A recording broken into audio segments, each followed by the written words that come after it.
ನಮಸ್ತೆ ವೀಕ್ಷಕರೇ, ಈ ದಿನದ ಪ್ರಮುಖ ಸುದ್ದಿ 6 ಕೋಟಿ ವೆಚ್ಚದ ಸಿಸಿ ರಸ್ತೆ ಮತ್ತು ಚರಂಡಿ ಕಾಮಗಾರಿಗಳ ಗುದ್ದಲಿ ಪೂಜೆಯನ್ನು ತಮ್ಮ ಕೈ ಅಸ್ತ್ರದಿಂದ ಜನಪ್ರಿಯ ಶಾಸಕರಾದ ಎಸ್ಆರ್ ವಿಶ್ವನಾಥ್ ರವರು ನೆರವೇರಿಸಿದ್ದರು. ಯಲಹಂಕ, ದಾಸನಪುರ ಹೋಬಳಿಯ ವಿವಿಧ ಗ್ರಾಮಗಳಲ್ಲಿ ಸುಮಾರು 6 ಕೋಟಿ ವೆಚ್ಚದಲ್ಲಿ ಸಿಸಿ ರಸ್ತೆ ಮತ್ತು ಚರಂಡಿ ಕಾಮಗಾರಿಗೆ ಗುದ್ದಲಿ ಪೂಜೆಯನ್ನು ನೆರವೇರಿಸಿದ್ದರು. ಇದೇ ವೇಳೆ ಸುದ್ದಿಗಾರರೊಂದಿಗೆ ಮಾತನಾಡಿದ ಶಾಸಕರು, ಸರ್ಕಾರದಿಂದ ಅಧಿಕೃತವಾಗಿ ಯಾವುದೇ ಅನುದಾನ ಇನ್ನೂ ಬಿಡುಗಡೆಯಾಗಿಲ್ಲ. ಈ ಬೆಳಗಾವಿ ಅಧಿವೇಶನದಲ್ಲಿ ಅಭಿವೃದ್ಧಿ ಅನುದಾನದ ವಿಚಾರದಲ್ಲಿ ಧ್ವನಿ ಎತ್ತಬೇಕೆಂದು ಸಮನ್ವಯ ಸಮಿತಿಯಲ್ಲಿ ಚರ್ಚೆಯಾಗಿತ್ತು.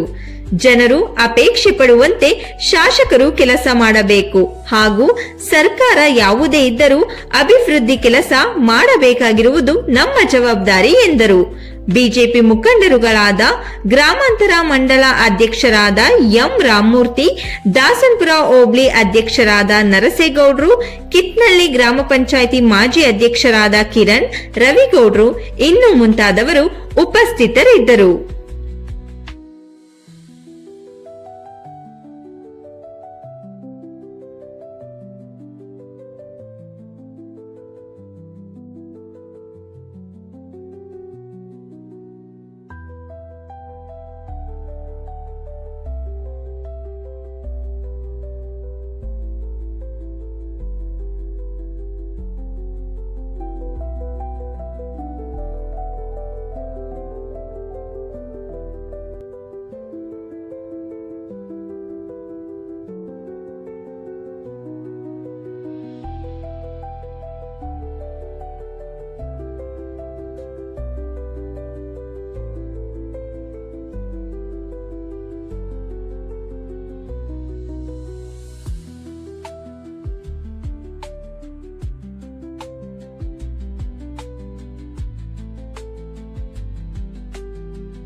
ಯಲಹಂಕ ಕ್ಷೇತ್ರ ದಾಸನಪುರ ಹೋಬಳಿಯ ವಿವಿಧ ಗ್ರಾಮಗಳ ಒಟ್ಟು 6 ಕೋಟಿ ರೂಪಾಯಿ ವೆಚ್ಚದ ರಸ್ತೆ ಮತ್ತು ಚರಂಡಿ ಕಾಮಗಾರಿಗಳಿಗೆ ಇವತ್ತು ಗುದ್ದಲಿ ಪೂಜೆಯನ್ನು ಮಾಡಿದ್ದೀವಿ.